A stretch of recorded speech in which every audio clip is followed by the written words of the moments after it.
Hi everyone, this is Dr. Fox. Let's talk about the external heart features. In this video, we'll describe the surfaces of the heart and what they contact. We'll also describe the borders of the heart and with which chambers they associate, and the sulci of the heart and where they're found. Finally, we'll describe the auricles of the heart. So the heart has several different surfaces which come into contact with the surrounding anatomy. On the left here, we can see an anterior view of the cadaveric heart. We can see that the anterior thorax has been removed as well as the pericardium. The lungs have been slightly reflected as if opening a book. And most of what can be seen initially here is the anterior or sternocostal view of the heart.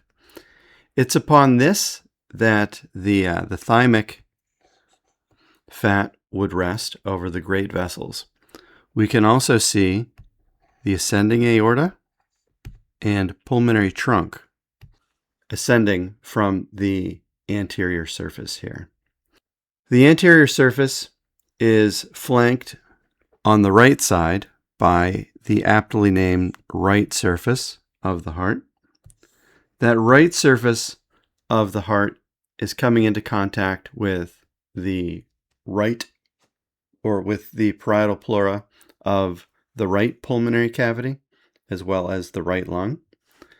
On the left surface here, also known as the pulmonary surface of the lung, that is in contact with the parietal pleurae, specifically the mediastinal pleurae of the left pleural cavity and left lung. Also, keep in mind there is a pericardium surrounding this. Now, we can just barely make out the diaphragmatic surface of the heart there. The diaphragmatic surface is still surrounded by pericardium, and it is atop the diaphragm, just about the central tendon of the diaphragm. Over here, looking at the heart from a posterior view, we can see that this diaphragmatic surface is much more extensive than what we would be led to believe from an anterior view. And then finally, we can see the base of the heart. The base is something that is, I think, the most difficult for students to conceptualize because it is immediately oriented posteriorly. And so we can see the base there. We can see pulmonary veins, which return blood to the heart. And we can see how the base would be associated predominantly with the left atrium, but we can also see a little bit of the right atrium. And how I'm comfortable in assigning that is the pulmonary veins are feeding into the left atrium, whereas the superior and inferior vena cava are feeding into the right atrium. Now, there are also several heart borders, and these borders are important to understand radiographically, as well as in the context of which chambers of the heart they touch. So, looking at the heart from an anterior view is how we establish these borders. So, along the right side, and this would be donor or patient right, we have the right border. Along the left side, and this is a lot longer, we have the left border or the obtuse margin. The obtuse margin is meant to demonstrate an angle. So if you were holding the heart in your hand along that border, there would be more of an obtuse angle between the surfaces of the heart there. The inferior border, that which would come in contact with the diaphragm, is known as the acute margin, or just the inferior border. And that's because that margin would form more of an acute angle. And then finally, probably getting back to more aptly named, we have the superior margin. Albeit an irregular margin, the superior margin runs across the top of the heart. So none of these are straight lines, more just describing the borders of what we would see as surfaces. Finally, where the left border and inferior border meet, we have the apex of the heart. The apex of the heart is facing left inferior and anteriorly. So let's consider how these borders interact with various chambers. So the superior border here is in association with the right atrium. And while we can't see it along the posterior aspect, it's also in association with the left atrium. So both atria, and we can see a little bit of the auricle of the left atrium. Now let's look at the right border. The right border is a little more parsimonious with respect to its associations, and that is just all right atrium. Now let's look at the left border here, that obtuse margin. That's going to be in association with a little bit of the left atrium and a lot of the left ventricle.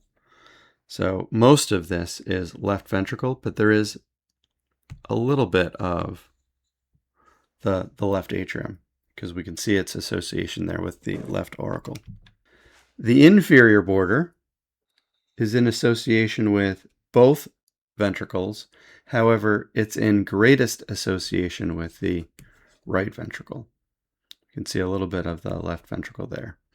And then we can see the apex between there. Now, looking at this radiographically, we can see here on the left-hand side, this is the radiographic profile of what would be more of a typical heart. And on the right side here, this is a radiograph of what would be an example of cardiomegaly, or an enlarged heart. In particular, notice the distance there between the apex of the heart and the left rib cage. That distance is going to be greatly diminished in someone who has cardiomegaly. Now, there are also surface features that we need to discuss, and these are going to be important for our understanding of the vasculature of the heart, because these are going to provide conduits through which vasculature can move. The first that I'd like to draw your attention to is something called the coronary sulcus. And this is going to wrap all the way around the heart. That coronary sulcus gets its name from the fact that it is in more of a coronal plane. So that separates anterior from posterior.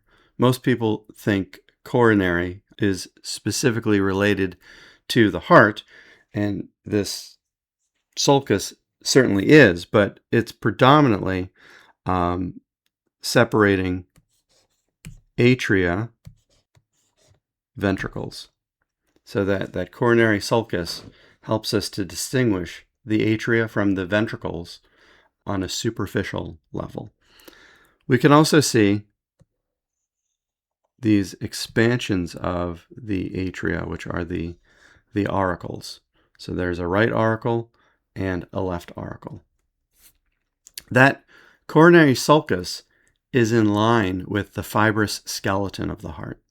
So that's connective tissue that's surrounding all of the heart valves. So the atrioventricular valves and the semilunar valves are all kind of on a plane that are found in association with that coronary sulcus. In addition, we also have an anterior interventricular sulcus. That anterior interventricular sulcus is in association with the anterior aspect of the interventricular septum. The interventricular septum is the muscular wall that separates right from left ventricles. So this is an internal structure.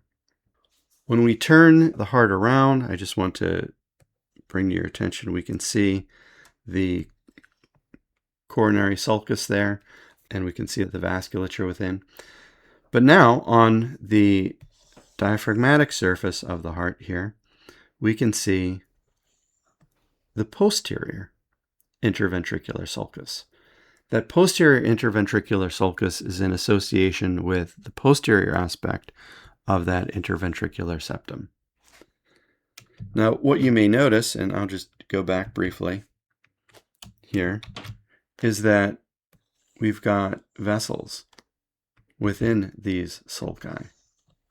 And those vessels are going to send branches and tributaries deep into the heart so that they may serve that interventricular septum, because that's quite a bit of myocardium that is going to be important for helping constrict the heart for ventricular systole. So let's test our knowledge. The coronary sulcus serves as a conduit for heart vasculature and corresponds to which deeper structures? The chordae tendineae? No. The fibrous skeleton of the heart? That's sounding good to me. The interatrial septum? Nope. Interventricular septum? Nope. Those are the anterior and posterior interventricular sulci. And papillary muscles? No. So the correct answer is B, fibrous skeleton of the heart. Thank you so much for your time, and I look forward to talking to you in the next video.